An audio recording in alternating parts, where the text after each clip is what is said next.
It was supposed to be one of the happiest nights of my life. My company had just won a major award, and my wife, Clara, insisted we attend the gala together.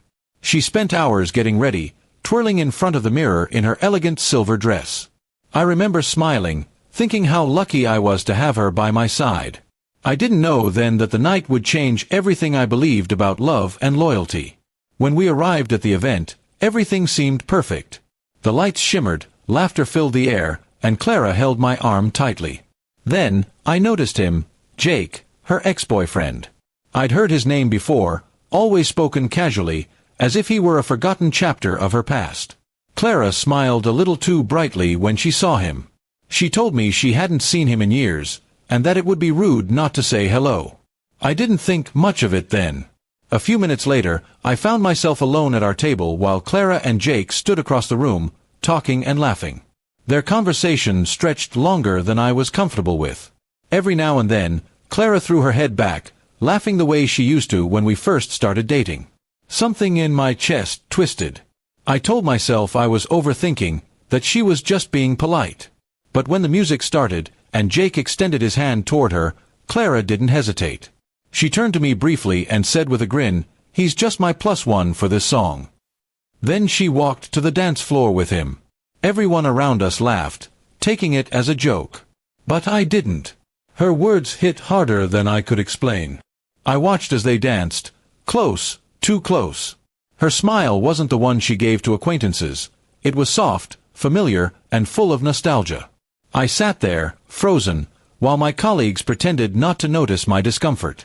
My wife, my supposed partner, was dancing with another man as if I didn't exist. I excused myself, stepping outside for air. That's when I decided something inside me had to change. I had spent years putting Clara first, her comfort, her dreams, her happiness, while mine slowly faded in the background. That night, I promised myself I'd never feel invisible again. When we got home, she acted as if nothing had happened. "You're being dramatic," she said when I brought it up. "It was just a dance." Her tone was dismissive, her expression cold. I didn't argue. I simply nodded, letting her think she'd won the conversation. I realized arguing with her would only make her defensive. Instead, I started observing. Over the next few weeks, I noticed subtle things: late-night messages, unexplained absences, the way she smiled at her phone and quickly turned it over when I walked by. I didn't accuse her immediately. Instead, I quietly started collecting proof. I checked the phone records, tracked her location through our shared car app, and it didn't take long before the truth surfaced. She was meeting Jake. I remember the night I confirmed it.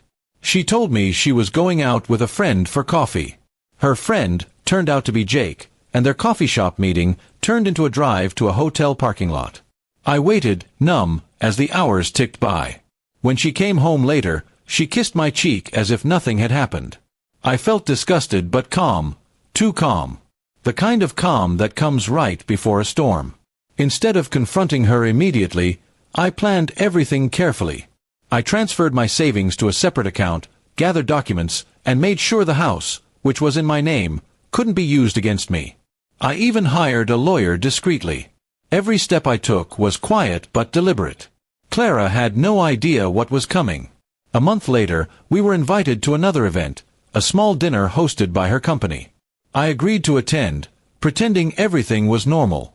During the dinner, she bragged to her colleagues about how supportive I was, how we were the perfect couple. The irony nearly made me laugh. When Jake showed up again, I could see the spark in her eyes. I realized she still thought I was the clueless husband. After dinner, when she went to chat with Jake again, I excused myself, but instead of leaving, I handed the waiter an envelope. Inside were printed screenshots, photos, and a short note addressed to her boss. The note explained that Clara had been using company time and resources to meet her +1. Her boss opened it later that night. The fallout was immediate. By the next morning, Clara's world had started to crumble. Her company suspended her pending investigation, Jake ghosted her completely, and I filed for divorce that same week. When she came home crying, begging me to listen, I remained silent. There was nothing left to say. She asked why I'd done it, why I'd gone so far. I reminded her of her words that night: "He's just my +1."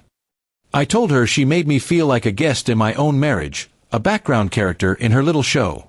And now, she'd get to live the life she seemed to want, alone. The divorce was clean and swift. She lost her job, her reputation, and eventually, the house. I didn't do it out of spite, I did it to reclaim my peace. I'd spent years holding on to something broken, mistaking habit for love. Months later, I heard through mutual friends that she'd moved to another city, trying to rebuild her life. I didn't feel hatred anymore. Just a quiet sense of closure. She had made her choices, I had made mine. And every time I attend another event now, standing under glittering lights with people who truly respect me, I remember that night, the moment she called another man her +1. Because that was the last night she ever had me as hers.